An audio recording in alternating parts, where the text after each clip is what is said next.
home sellers, particularly in California. The California Association of Realtors took away forms related to buyer agent compensation from realtors at the behest of the DOJ. And why would they leave them so exposed? Why would they leave sellers like you so exposed? It's because it's sort of a cynical way to not inform the public of the reality.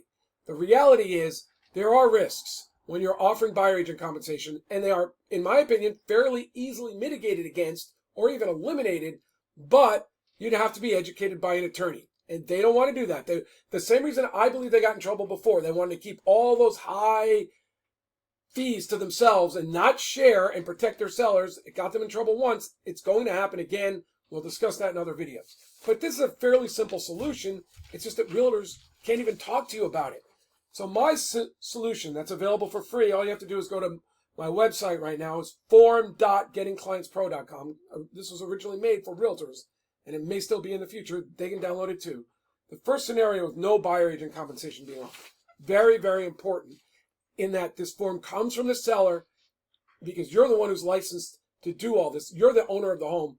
You're the one who can market your home properly. The realtor should be doing it as the agent of you. You're the principal, so you're instructing the agent. And by doing this, you're removing some of the leverage class action lawyers and even lawyers for your buyer. If prices go down or buyers don't like the disclosures and they want to extract some free money, you're going to be going a long way to removing that leverage, because you're going to start off. You're going to say, I got educated in this video from an attorney.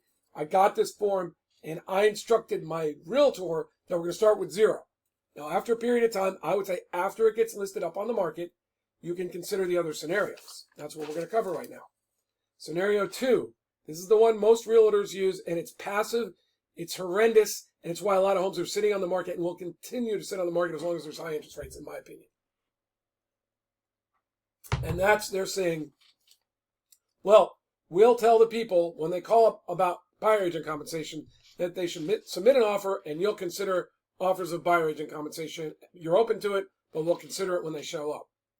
Now, if you agree to offer buyer agent compensation in that scenario, you're taking on a different set of risks, but it's not any lower risk than actually broadcasting it ahead of time or telling people ahead of time. It's slightly different set, but it's just as risky, in my opinion, or similarly risky.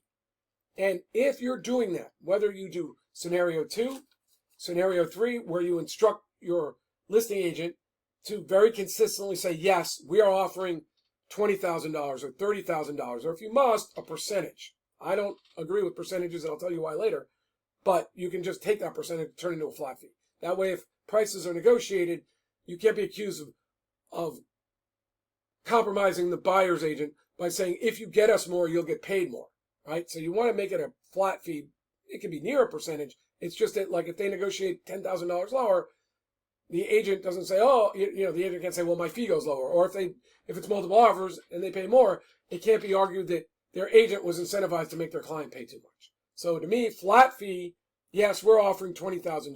Now, ideally, it'd be we're offering $20,000 to buyer's agents, but $1,000 of it will go to a buyer's attorney who's going to explain all these things to them, and they're going to get paid in the closing documents on the HUD out of escrow. So essentially you're saying, well, we'll offer 19, but we also want $1,000. So that would have been 20. Like, it's no worse to you. It's just, I'd frame it as 19 to the agent, 1,000 to the attorney if you were going to pay $20,000. And the fourth scenario that I think is the most important. This is the scenario that your agent's not telling you about, that 99% of them think is illegal. It's not illegal. It's just that they're not licensed to do it. They cannot do it. If you've got an agent saying, we're going to broadcast buyer agent compensation, and they don't have the forms that buyers should sign, and they're not following a process designed to eliminate or minimize those risks, you have an agent that doesn't know what they're doing, doesn't understand it, and really they're practicing law without a license. And how do I know this? It's because the California Association of Realtors removed all these forms from the realtors. They don't have any forms that the listing agent has to deal prospectively with buyer agent compensation. What they're told, and you can see my videos, when this was happening, I explained it in my videos real time. The DOJ, because of these class action suits and what the DOJ said, offering buyer agent compensation can lead to unethical behaviors. It could even be arguably criminal if you're doing it incorrectly. And realtors don't have the forms of the training to explain the risk to you or how to minimize it. And therefore, they're not even telling you. It is their fiduciary duty, I believe, to tell you. If you're going to agree to buyer agent compensation, you might as well broadcast it. It's absolutely legal. It's just that they need to bring an attorney on your team, but they're being greedy and keeping attorneys off your team. So if an agent isn't bringing an attorney into the picture to help you sell your home for more, they're not really out to help you. They're out to get another commission in their pocket, and they're not really concerned that you're no longer able to develop multiple offers the way they used to before August 2024. Multiple offers, faster sales, all came about because you used to market buyer's agent compensation to buyer's agents. We sold homes that people netted more by sometimes offering more than the average amount. In many scenarios, offering compensation to buyer's agents, being proactive about it, is going to be an edge for a home seller in this market. Because right now, there are home sellers that aren't offering or offering less because they get to go up on the MLS for free. Perfectly valid scenario. That's why you might want to stay in one for a few weeks for a while. But when you're saying, hey, the market's slowing down, or I'm not getting a lot of showings, or I'm not seeing the offers I want, this 4 is what used to work. And this 4 is about the traffic model, getting lots of people to your home to see it. And your realtors are actually stuck in 2, which is being passive. They're not explaining that to you because they're being greedy.